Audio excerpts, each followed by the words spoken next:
मोहिनी एकादशी। युधिष्ठिर ने पूछा, जनार्दन, वैशाख मास के शुक्ल पक्ष में किस नाम की एकादशी होती है? उसका क्या फल होता है? उसके लिए कौन सी विधि है? भगवान श्री कृष्ण बोले, धर्मराज, पूर्व काल में परम बुद्धिमान श्री रामचंद्र जी ने महर्षि वशिष्ठ जी से यही बात पूछी थी जिसे आज तुम मुझसे पूछ रहे हो। श्री राम ने कहा, भगवान, जो समस्त पापों का क्षय तथा सब प्रकार के दुखों का निवारण करने वाला व्रतों में उत्तम व्रत हो, उसे मैं सुनना चाहता हूँ। वशिष्ठ जी बोले, श्री राम, तुमने बहुत उत्तम बात पूछी है। मनुष्य तुम्हारा नाम लेने से ही सब पापों से शुद्ध हो जाता है। तथापि लोगों के हित की इच्छा से मैं पवित्रों में पवित्र उत्तम व्रत का वर्णन करूंगा। वैशाख मास के शुक्ल पक्ष में जो एकादशी होती है उसका नाम मोहिनी है। वह सब पापों को हरने वाली और उत्तम है। उसके व्रत के प्रभाव से मनुष्य मोह जाल तथा पातक समूह से छुटकारा पा जाते हैं। सरस्वती नदी के रमणीय तट पर भद्रावती नाम की सुंदर नगरी है।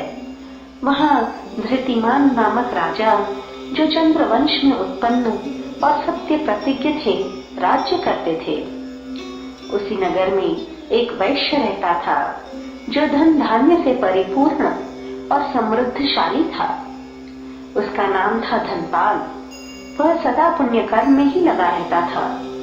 दूसरों के लिए पौसला अर्थात प्याऊ, कुआं, मठ, बगीचा, पोखरा और घर बनवाया करता था। भगवान विष्णु की भक्ति में उसका हार्दिक अनुराग था। वह सदा शांत रहता था। उसके 5 पुत्र थे, सुमना, धृतिमान, मेधावी, सुकृत तथा दृष्ट बुद्धि। धृष्ट बुद्धि 5वां था। वह सदा बड़े बड़े पापों में ही संलग्न रहता था। जुए आदि दुर्व्यसनों में उसकी बड़ी आसक्ति थी। वह वैश्याओं से मिलने के लिए लालायित रहता था। उसकी बुद्धि न तो देवताओं के पूजन में लगती थी और न पितरों तथा ब्राह्मणों के सत्कार में। वह दुष्टात्मा अन्याय के मार्ग पर चलकर पिता का धन बर्बाद किया करता था।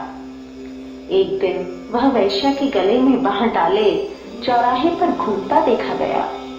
तब पिता ने उसे घर से निकाल दिया तथा बंधु बांधवों ने भी उसका परित्याग कर दिया। अब वह दिन रात दुख और शोक में डूबा तथा कष्ट पर कष्ट उठाता हुआ इधर उधर भटकने लगा। एक दिन किसी पुण्य के उदय होने से वह महर्षि कौंडिन्य के आश्रम पर जा पहुंचा। वैशाख का महीना था। तपोधन कौंडिन्य गंगा जी में स्नान करके आए थे। धृष्ट बुद्धि शोक के भार से पीड़ित हो मुनिवर कौंडिन्य के पास गया और हाथ जोड़कर सामने खड़ा होकर बोला, ब्राह्मण द्विजश्रेष्ठ, मुझ पर दया करके कोई ऐसा व्रत बताइए जिससे पुण्य के प्रभाव से मेरी मुक्ति हो। कौंडिन्य बोले, वैशाख के शुक्ल पक्ष में मोहिनी नाम से प्रसिद्ध एकादशी का व्रत करो। मोहिनी को उपवास करने पर प्राणियों के अनेक जन्मों के किए हुए मेरु पर्वत जैसे महापाप भी नष्ट हो जाते हैं। वशिष्ठ जी कहते हैं, श्री रामचंद्र जी, मुनि का यह वचन सुनकर धृष्ट बुद्धि का चित्त प्रसन्न हो गया।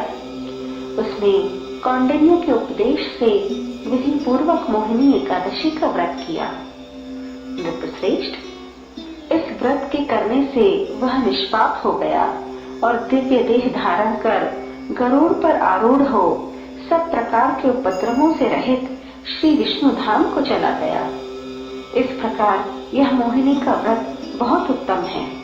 इसके पढ़ने और सुनने से सहस्र गोदान का फल मिलता है। हरि ओम।